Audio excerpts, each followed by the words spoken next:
शिक्षा जगह से नहीं पढ़ाने वाले शिक्षकों से मिलती है। इसलिए आपके अपने शहर में कोटा के यंग IITian के गाइडेंस में कराई जा रही है IIT मेडिकल और प्लस की तैयारी। Score high announces fresh batch for IIT और मेडिकल की तैयारी के लिए अब बाहर क्यों जाना, जब आपके शहर में ही कोटा के यंग IITians के गाइडेंस में कराई जा रही हो पूरी तैयारी। Limited seats available. तो आज हम लोग चलते हैं, पढ़ते हैं आपका यूनिट 1 है, जो चैप्टर 1 है जीवों में जनन।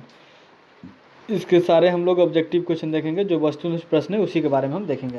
तो ये आपका चैप्टर हो गया जीवों में जनन। तो 1 नंबर इसमें क्वेश्चन है आपका कि उच्च श्रेणी के पौधों में अर्धसूत्रण किस समय होता है। तो आपको सिंपल बताना है कि उच्च श्रेणी के जो पौधे होते हैं उसमें अर्धसूत्रण आपको युग्मक बनाते समय होता है। तो आपको वहाँ से आंसर आपको देना है कि युग्मक बनाते समय होता है। दूसरा क्वेश्चन है आपका केचुआ प्राणी है, तो मैंने कैसा प्राणी है। तो आपको सिंपल बताना है कि द्विलिंगी है, जो है आपका द्विलिंगी है। अब फिर आता है आपको 3 नंबर क्वेश्चन की बात करते हैं कि जो पुनरुद्भवन की क्रिया होती है वो किस में होती है। तो पुनरुद्भवन की जो क्रिया होती है वो आपका स्पंज में होते हैं। आपको पुनरुद्भवन की जो क्रिया किस में होती है, तो स्पंज में आपको आंसर बताना है। फिर दूसरे क्वेश्चन की बात करते हैं, तो जलकुंभी 65,000 से अधिक पौधा कितने माह में उत्पन्न कर सकता है। जो जलकुंभी होता है, हम आपको बताए थे, इसको बंगाल के आतंक बोला जाता है। तो जलकुंभी जो है 65,000 से अधिक पौधे में कितने माह में उत्पन्न कर सकता है। तो आपको यहाँ पर सिंपली आंसर देना है कि 8 माह में 65,000 से अधिक पौधे वो क्या कर सकते हैं, उत्पन्न कर सकते हैं। फिर बात करते हैं कि जो केवल एक बार अपने जीवन काल में पुष्प पैदा करते हैं, एक बार अपने लाइफ में, अपने वो पूरे जीवन में एक बार अगर पुष्प पैदा करते हैं तो उसे हम क्या कहते हैं। तो आपको बोलना है कि बांस बोलते हैं। फिर बोलते हैं किसमें 12 वर्ष से सिर्फ एक बार पुष्प खिलते हैं। तो सिंपल आपको वहाँ से बताना है कि नीला कुरुंजी। नीला कुरुंजी जो है वो 12 वर्ष में एक ही बार पुष्प उसमें खिलते हैं। अब बात करते हैं प्रकंद क्या है। तो प्रकंद का अगर उदाहरण अगर आएगा तो आपको सिंपली बता देना है कि अदरक। अदरक आपका जो होता है वो प्रकंद है। उदाहरण में आप उसको दे सकते हैं कि अदरक है, तो प्रकंद क्या आपका अदरक है।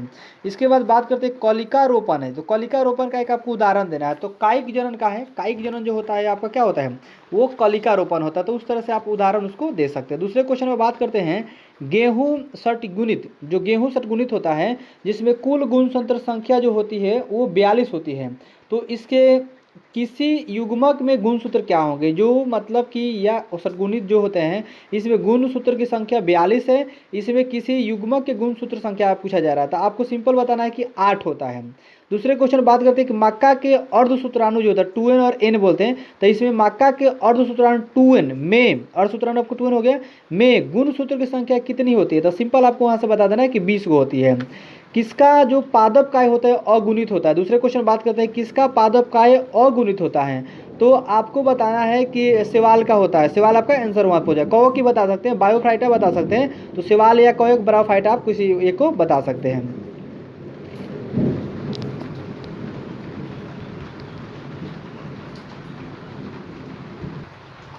चलिए, तो दूसरे क्वेश्चन आता है कि जब युग्मक संलयन जीव के शरीर से बाहर होता है तब उसे क्या कहते हैं। तो आपको सिंपल बताना है बाह्य निषेचन कहा जाता है।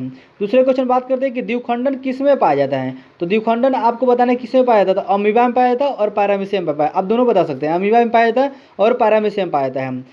दूसरे क्वेश्चन की बात करते हैं कि मुकुलन द्वारा जनन किस में होता है। तो मुकुलन द्वारा जो जनन होता है वो आपका ईस्ट में होता है। दूसरे क्वेश्चन बात करते हैं फिर आपको पुष्पी पौधों में जनन में काम नहीं आता है। कौन काम नहीं आता, तो कोनिडिया काम आपका नहीं आता है। फिर आपको दूसरे क्वेश्चन बात करते हैं कि पेनिसिलियम नामक कवक में अलैंगिक जनन मुख्य रूप से किस संरचना के द्वारा होता है। तो वहाँ से बताना है कोनिडिया होता है। दूसरे क्वेश्चन बात कर लेते हैं कि जब दो भिन्न विभेद युग्मक संलयन करते हैं तो प्रजनन, जो प्रजनन होती है, तो इस विधि को क्या कहेंगे। तो आपको लैंगिक प्रजनन बोलना है। फिर आपको बताना है, दूसरे क्वेश्चन बात करते हैं कि जीवाणुओं में कायिक प्रजनन होता है, तो आपका द्विव विखंडन के द्वारा होता है। दूसरे क्वेश्चन आपका कि किसमें जनक कोशिका 2 में विभक्त होकर नए जीव का जन्म देती है। तो आपको बताना है कि मोनेरा है, प्रोटिस्टा है। ये आपको जो मोनेरा प्रोटिस्टा है इसके बारे में आपको बता देना है। जेम्यूल्स बनते हैं, तो जेम्यूल्स बनते हैं स्पंज में बनते हैं। आपको सिंपल बताना है कि जेम्यूल्स बनते हैं स्पंज में बनते हैं। आपका फिर नेक्स्ट क्वेश्चन है कि इनमें जो होता है बंगाल का आतंक किन्हें कहा जाता है? आपको आता है कि जैसे आपको क्वेश्चन दे दिया जाता है, उसमें ऑप्शन रहता है कि बंगाल का आतंक किसे कहा जाता है, ऑप्शन भी दिया जाएगा। लेकिन ऐसे अगर पूछे बंगाल का आतंक किसे कहा जाता है तो आपको सिंपल बताना है जलकुंभी कहा जाता है, क्योंकि बंगाल में सबसे अधिक दिखता है। इसके बारे में हम बहुत चर्चा की थी, इस पर आप लोग 4 दिन का क्लास चला हुआ था, आपको ध्यान होगा। तो इस तरीका से आपको बता सकते हैं कि जो बंगाल का आतंक है वो कौन है, आपका जलकुंभी है। तो कौन ठहरे हुए पानी में उगकर ऑक्सीजन को खींच लेता है? तो यही आपका है जलकुंभी ही है। ये ठहरे हुए पानी में क्या करता है, ऑक्सीजन को वो जो उग जाता है और ऑक्सीजन को वो खींच लेता है। किस पौधे में पत्ती के कटे किनारों से जो अपस्थानिक होते हैं कलिकाएं उत्पन्न हो जाती है? तो आपको ब्रायोफिल्म बोलना है। जब संतति की उत्पत्ति एकल जनन के द्वारा होती है तो वो कौन सी विधि कहलाती है? तो वो लैंगिक जनन विधि कहलाती है। जब नर और मादा गैमिट में युग्मक होता है तब क्या कहलाता है? तब आपको वहाँ पर लैंगिक जनन कहलाता है। एक पुंजक जो क्लोन होता है, एक पुंजक क्लोन के संबंध में कौन सा सही होता है? तो आपको बताना है वहाँ से कि जो आकारकीय तथा आनुवांशिक रूप से समान होता है। किसमें बहुकोशिका भी होता है, चल बीजाणु पाए जाते हैं? तो आपको वायुचेरिया में पाया जाता है। कोनिडिया का निर्माण किसमें होता है? तो आपका पेनिसिलियम में होता है। आलू में कायिक प्रजनन में जो भाग लेने वाला संरचना है वो क्या है? तो आपको बताना है अंकुरनशील आँख की कलिका है। और युग्मक जनन में भाग लेने वाली संरचनाएं क्या है? तो आपको वहाँ से बताना है नर युग्मक भी होते हैं और मादा युग्मक होते हैं। दूसरे क्वेश्चन बात करते हैं यहाँ पे कि कौन सा जीव सजीव प्रजक है? तो बिच्छू है आपका। मध्य चक्र पाई जाती है किसमें आपका मध्य चक्र पाई जाती है? बहुत सारे, एक नाम बता दीजिए, भेड़ बता दीजिए, कुत्ता बता दीजिए, गाय, ऐसे कुछ एक नाम बता दीजिएगा, कुत्ता या गाय कुछ बता दीजिएगा। ऋतु चक्र किसमें होता है? तो ऋतु चक्र आपको सिंपल बताना है कि मनुष्य में होता है, बंदर में होता है, चिंपैंजी में होता है, ऐसे आपको कुछ बता दीजिएगा। मनुष्य बता दीजिए, ऋतुस्राव आपका होता है जो मासिक धर्म के नाम से जाने जाते हैं, तो वहाँ से आपको ऋतु चक्र होता है। द्विलिंगी प्राणियों का एक उदाहरण है, द्विलिंगी प्राणी का एक उदाहरण आपको देना है, वहाँ पर कौन से उदाहरण है? तो बहुत सारा है, आपको बताना है कि जोंक आपका हो गया, जो जोंक हम देखिए स्पंज भी हो गया, टेपवर्म भी हो गया, आप जोंक बता दीजिए चाहे स्पंज भी बता दीजिएगा। मनुष्य में युग्मक की जो गुणसूत्र संख्या होती है वो कितनी होती है? 46 होती है। कौन अंड प्रजक प्राणी है? तो आपको अंड प्रजक प्राणी बता दीजिए, मुर्गी बता दीजिए, सांप बता दीजिए, मगरमच्छ बता दीजिए, ऐसा आप कुछ एक मुर्गी बता दीजिएगा, यहाँ से काम चल जाएगा। उच्च श्रेणी के पौधों में निषेचन होता है, तो उच्च श्रेणी के जितने पौधे क्या है आपका आंतरिक। गेमा द्वारा प्रजनन होता है, तो गेमा द्वारा आपको ब्रायोफाइटा होता है, कुछ ब्रायोफाइटा होता है उसमें होता है। सलकंद तो सलकंद का एक उदाहरण आपको देना है जो प्याज होता है। और एक लिंगता की स्थिति को उल्लिखित करने वाला, जैसे एक लिंगता अगर स्थिति होगा तो उल्लिखित करने वाले किस शब्द का प्रयोग होता है? तो वहाँ बताना है एक लिंगाश्री का होता है। और कौन एक उभय लिंगाश्री है? तो आपको बताना है नारियल है। कौन सी विधि अलैंगिक प्रजनन की नहीं है, मन नहीं होती है? तो बोना आपका लैंगिक प्रजनन की विधि नहीं होता है। युग्मक स्थानांतरण हो सकता है, क्या हो सकता है? तो आपको वायु द्वारा हो सकता है, जल द्वारा हो सकता है, हवा द्वारा हो सकता है, आपको इसमें से एक बता देना है जल द्वारा होता है आपका। निम्न में से कौन से सजीव प्रजक नहीं होते? तो सजीव प्रजक आपको जो आता है वो मुर्गी आपका सजीव प्रजक में नहीं जाते हैं। बाह्य निषेचन होता है, मतलब किसमें बाह्य निषेचन होता है? आपको बता देना कि जो आपको होता है बाह्य निषेचन वो आपको मेढक में होता है। फिर आपको आता है कि कौन उभयलिंगी पादप नहीं है? तो उभयलिंगी आपको पादप के लिए आता है, तो पपीता आपको नहीं है। सियोन शब्द का संबंध, सियोन शब्द का किससे? तो ग्राफ्टिंग से है आपको। ब्रायोफिल्म का वर्धी प्रजनन क्या है? तो आपको बताना है पतियों से, पतियों से आपको सिंपल वहाँ से बताना है। इसके बाद बात करते हैं अगेव में वर्धी प्रजनन होता है, तो आपको बुलबुल द्वारा होता है, जो बुलबुल होता है ना तो बुलबुल के द्वारा होता है। इसके बाद स्तनधारियों में निषेचन कहाँ होता है? तो आपको आता है कि स्तनधारियों में निषेचन जो होता है वो कहा था तो फेलोपियो नली में। और प्राकृतिक अनिषेक जनन में पाया जाता है, क्या पाया जाता है? मधुमक्खी में पाया जाता है। बाह्य निषेचन फल का निर्माण कहलाता है, अनिषेक जनन कहलाता है।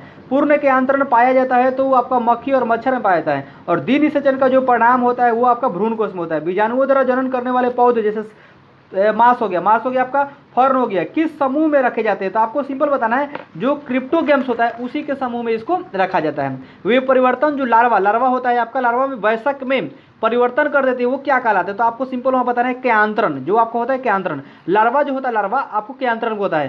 साइकस जो होता है, साइकस में परागन होता है, साइकस में परागन 3 कोशिकाएं अवस्था में होता है।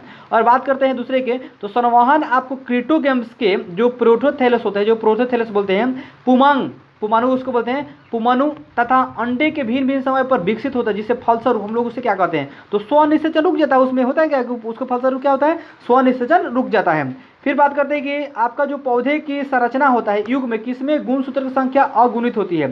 तो अंड कोशिका तथा आपका प्रतिबीज सिद्धांत होता है उसका कोशिका क्या होती है? आपका अगुणित होती है। आपका एंथ्रेक्स की परिघटना संबंधित बताइए। तो एंथ्रेक्स परिघटना जो होता है आपका पुष्प कलिका का खुलना होता है। और कौन से पत्ते में अग्रभाग द्वारा प्रजनन होता है? तो आपका वांकिंग फर्न होता है। और बात करते हैं दूसरे के, तो उगेमी का निषेचन जो होता है, उगेमी में निषेचन से संबंधित है। क्या संबंधित है? तो एक बारह अचल मादा युग्मक और छोटा सा नर युग्मक होता है। किस युग में दोनों पौधों की पति द्वारा कायिक जनन करते हैं? तो आपको सिंपल बताना है, ब्रायोफिल्म जो होता है, बायोफिल्म और कलंचु में होता है। असंग जनन के जो होता है एक प्रकार जो अपस्थानिक भ्रूणता कहलाता है, तो भ्रूण सीधे विकसित होता है। भ्रूण सीधे विकसित कहाँ होता है? तो बीजांडकाय अथवा अध्यावरण से होता है। वार्षिक फसलों पौधों में जरायुजता अवांछनीय लक्षण क्यों है? तो क्यों है आपको वहां से बताना है कि सामान्यतः परिस्थिति में अगली जो होता है, सामान्य परिस्थिति में जो अगली ऋतु होती है उसे अगली ऋतु हेतु बीजों का संग्रह नहीं किया जा सकता है। ये आपको सिंपल यहाँ से बता देना है। सृष्टस में असंजनिक भ्रूण विकसित होते हैं, तो आपको मातृ बीजाणुद्भिद होते हैं, उत्तक से उससे होता है। आलू के कंद में आंख होते हैं, आलू कंद में आपको कक्षस्थ कलिकाएं होते हैं, जो कक्षस्थ कलिकाएं होती है वही आपको होते हैं। निम्नलिखित में से आपका आता है कि कौन सा पादप उभयलिंगी श्रेणी में आता है? तो आपको पाइनस बोल देना है। प्रोटीना में वर्धी प्रजनन होता है, तो आपको वहाँ पर सिंपल बोल देना है कि अंतःभूस्त्रीय स्त्री द्वारा होता है। अदरक में कायिक जनन होता है, तो आपको वहाँ से बोला है तने द्वारा होता है। आपका द्विव विभाजन में होता है, तो आपको बोलना है कि द्विव विभाजन में कायिक जनन द्वारा होता है। तो आपका आता है कि द्विगुणित संरचना है, तो आपको युग्मनज द्विगुणित संरचना है। कौन से जंतु उभयलिंगी आपको नहीं आता है? तो आपको अभी बताएं, आपको घरेलू मक्खी है इत्यादि बता सकते हैं, तो घरेलू मक्खी बता दीजिए। शरीर के बाहर होने वाला जो निषेचन को हम लोग क्या कहते हैं? तो आपको इन